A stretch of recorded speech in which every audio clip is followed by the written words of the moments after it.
guys, welcome back to Tracy's Local Learning, and today I want to talk to you about cilantro and its many amazing benefits. I know a lot of people don't like the taste of cilantro, but maybe after you hear all of these amazing benefits, you'll reconsider and perhaps put some into your daily food diet.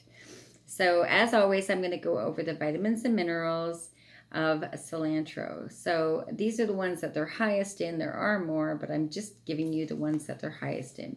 Vitamin A, C, and K, which are all wonderful. Calcium, selenium, manganese, magnesium, and folate. Now it's low in calories, so it's good for keto. Now some of the properties in cilantro are it is a very high antioxidant, antiseptic, antimicrobial, antibacterial, antifungal, and anti-inflammatory. So some of the ways that you can use cilantro in your health are with weight management. So it aids in weight loss and it helps manage weight loss.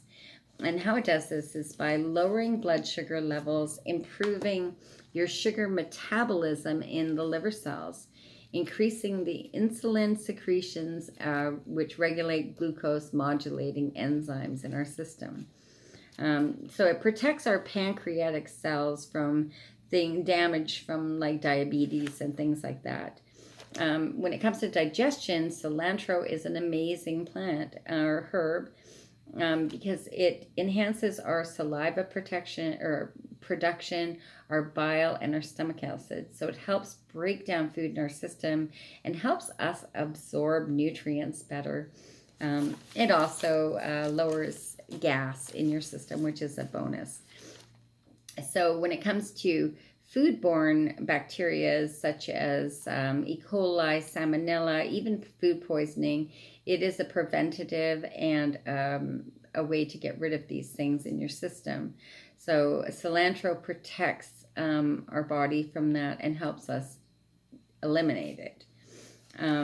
So even if you have food poisoning, you can add cilantro in via tea or cooking with it and get better much faster, get it through your system. So when it comes to our heart and our brain health, cilantro is amazing. So cilantro is what's called a chelator. And what that means is it attaches to heavy metals in our systems and removes it. So by heavy metals, I mean things like aluminum, mercury, lead, arsenic, cadmium, and more. And it removes them from our system. So it's a great detox for our system. Now, the abundant polyphenols in cilantro protect our heart from heart disease. And being it's high in antioxidants, cilantro reduces what's called overactivation in our brain and our spinal cord.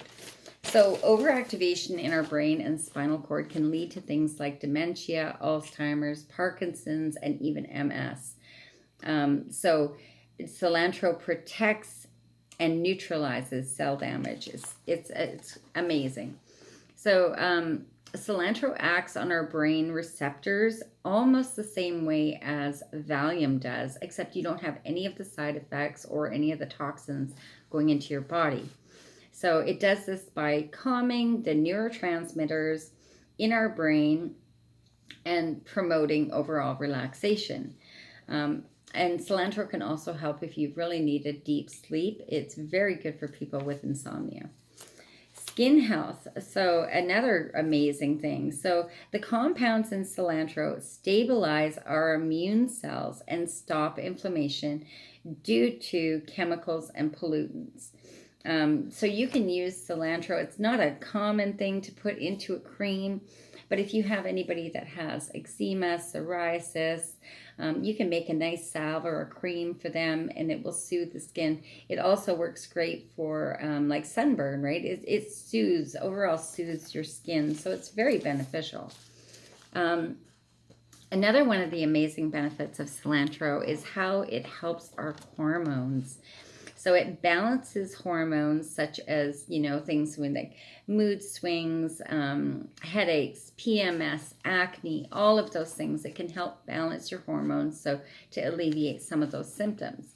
The compounds in cilantro modulate our reproductive and estrogen hormones. And estrogen dominance is a real thing for both men and women. So it is a great ally to have in your kitchen. Now, another thing that cilantro is known for is urinary tract infections. Due to its antibacterial, antimicrobial, antifungal, and antiseptic properties in it, it will prevent urinary tract infections and help heal them up much quicker while benefiting our kidneys. Now, me personally, if it was a urinary tract infection I was helping someone with, I would mix the cilantro with corn silk. Corn silk helps strengthen our bladder and that whole system. So it's an amazing kitchen medicinal. Now, like I said, some people don't like the taste of cilantro. And it's something to do with the properties in it. Some people can eat it, some people can't. However, I have noticed personally that when you dry it and either powder it or whatever, that pungent flavor it diminishes quite a bit. So it is an option. So when it comes to growing cilantro, it is a super easy herb to grow. However, there are some tips and tricks I'm going to tell you about that I've learned over the years when it comes to growing cilantro. So cilantro is a cold tolerant herb, so you can start it way early in the spring, or you can plant it after summer, late summer. A couple of things that cilantro is known for is bolting. So what that means is it will shoot up a big stalk and then it will flower and you'll have seeds. Now those cilantro seeds, are what's called coriander, so it's still a medicinal. It just looks differently, and when it comes to making things like salsas and cooking and salads, the fresh green leaves are usually preferred. However, like I said, the coriander seeds are a benefit as well. So if you're directly sowing them into the ground, you want to pick a location that's fairly shady and doesn't get full sun, because hot sun and the heat alone will cause your cilantro to bolt. Other things that cause cilantro to bolt is if your soil dries out. They like to stay moist. They like a rich, high, like organic fertilizer, but with lots of drainage. Again, because if they sit in water, they just don't produce very well. Now, when it comes to cilantro and all my herbs, I like to keep them in the fridge, even when I buy them in the winter months or grow them my own. One of these containers keeps them nice and fresh and crisp a lot longer than it would in a baggie. Same with my parsley. So what it is it's vent on the front. So you close that because you want the humidity to stay inside. And like I said, that will stop it from going slimy and smelly. So I want to encourage you guys to get yourself onto make it a habit to add these kitchen medicinals, especially cilantro, into your diet. It's great for detoxing our bodies, especially as we're going into spring. We want to be feeling good, high energy, and detoxing those heavy metals out of our body will give us that extra boost in our step. So I want to thank you so much for coming by my channel today. Please consider looking at my other medicinal playlists. I have very many different types. I have weeds, I have plants, and I have kitchen medicinals. So I thank you again for coming by my channel. I hope you learned something interesting and that it benefits you in some way. Have a nice day. Bye-bye.